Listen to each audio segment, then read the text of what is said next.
Welcome to Scripture Adventures, where we seek the wisdom of God like silver and search for it like hidden treasure.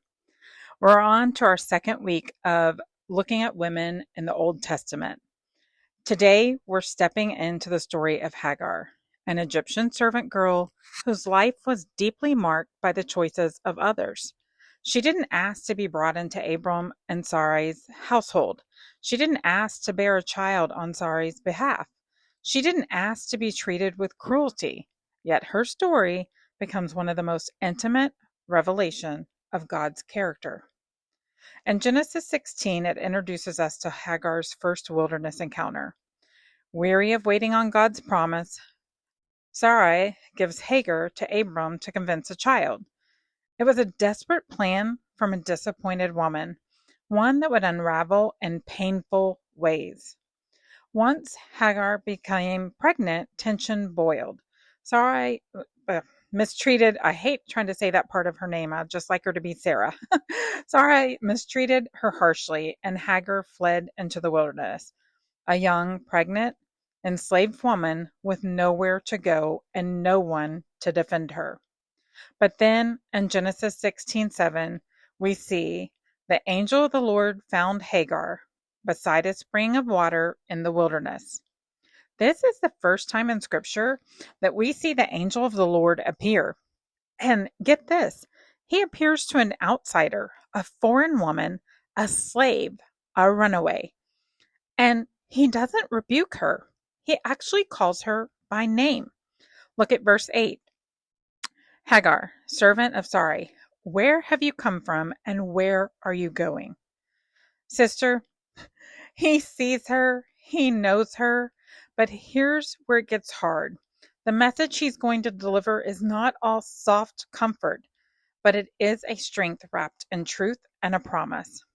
In verse 9, return to your mistress and submit to her authority. That feels almost unthinkable. Go back to affliction, back to mistreatment? And yet, in the very next breath, he gives her a promise, found in verses 10 and 11. I will give you more descendants than you can count. You are now pregnant and will give birth to a son. You are to name him Ishmael, for the Lord has heard your cry of distress. And here's another fascinating truth. In verse 13, Hagar becomes the first person in Scripture to name God. You are the God who sees me. I have truly seen the one who sees me. Let's pause here for a moment. This wasn't a miracle with all the pain removed. The promise came with affliction. The vision came in the wilderness. But it was enough for Hagar to obey.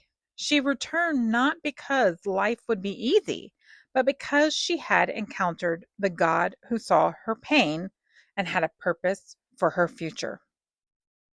When we fast forward to Genesis 21, we see that her son Ishmael is older, and Isaac has now been born to who God renamed Sarah. And once again, Hagar is cast out, this time with her son. The mistreatment has come full circle. They're sent into the wilderness with a skin full of water. It runs out.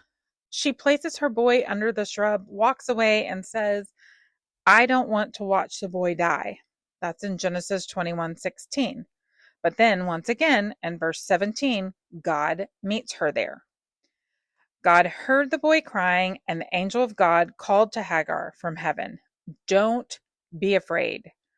God has heard the boy crying, and as he lies there. Then God opened her eyes, and she saw well. Sister, I want you to understand that this was not a miracle where a well just instantly fell from the sky. It was a provision that had been there all along, waiting to be revealed, waiting for her to see past her pain and her circumstances. I know there's so many of you that may be listening that knows what it's like to suffer from the decision others have made. Maybe it's because of a betrayal, abandonment, abuse, or just the collateral damage of someone else's brokenness. Hagar teaches us that even when life feels unfair, God sees, God hears, and God stays. And here's the deeper truth. Sometimes the promises of God still come with hardship. The presence of pain does not mean the absence of purpose. The wilderness may not end overnight, but it will never be walked alone. Look at Psalms 139, 7 through 10.